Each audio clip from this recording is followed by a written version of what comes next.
Imagine it's the year 2050. The cities we once knew, loud with traffic and ambition, have begun to whisper with living forests.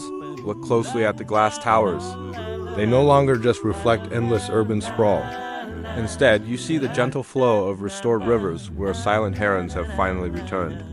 It feels like something ancient is awakening, stirring just beneath the concrete streets. The earth is remembering.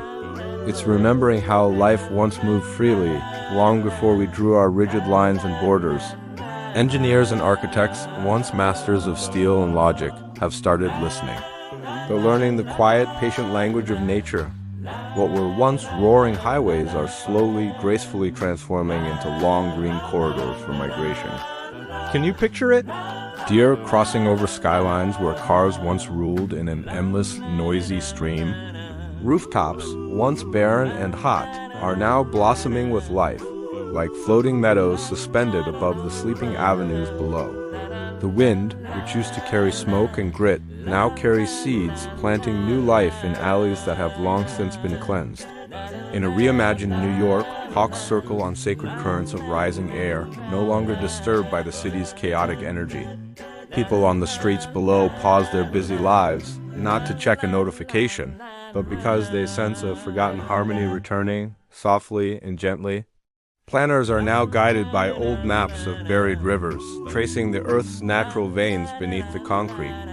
Water is finding its original path again, seeping through specially designed, breathing urban soil. In the twilight, children watch with wide-eyed wonder as foxes wander safely through community gardens, no longer strangers in a hostile land. As night falls, the city's harsh lights have dimmed, a conscious choice to welcome back the stars. And with the stars, the fireflies return, flickering like ancient, spiritual lanterns.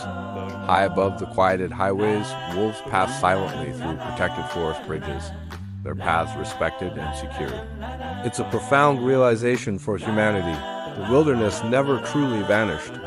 It was just waiting, patiently, beneath all the steel, the noise, and the restless ambition.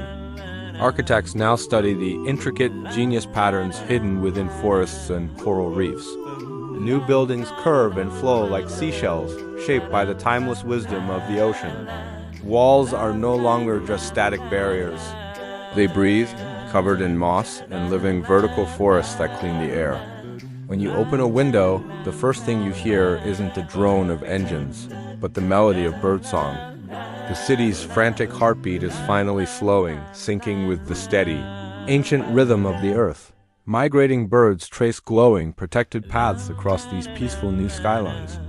Their wings carry stories far older than any human civilization. The elders say the land is finally forgiving us.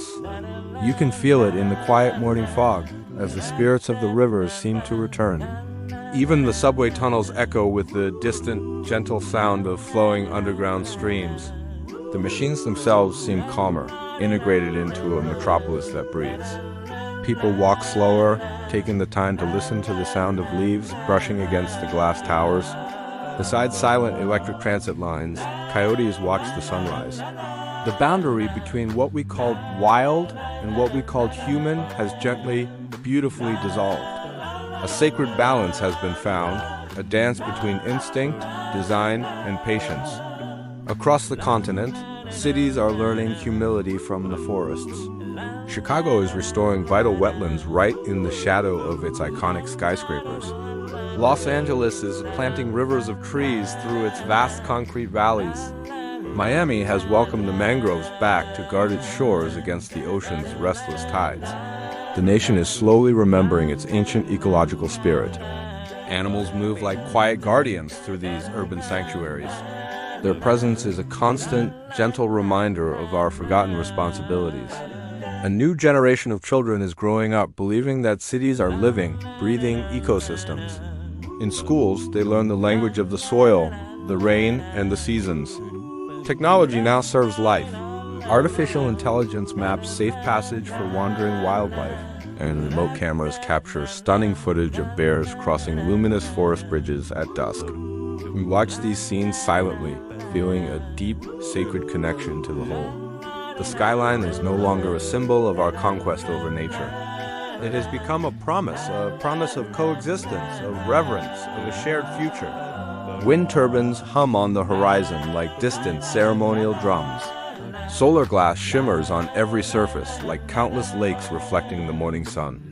Energy flows quietly, abundantly, without wounding the earth. Our cities feel less like machines and more like gardens.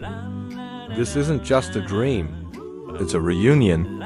Humanity and the wilderness are finally walking the same path again. Concrete and cedar share the same sacred ground. At dusk, when the skyline glows with a peaceful sense of belonging, you can hear coyotes howling softly from beyond the river gardens. And for the first time, people listen without fear.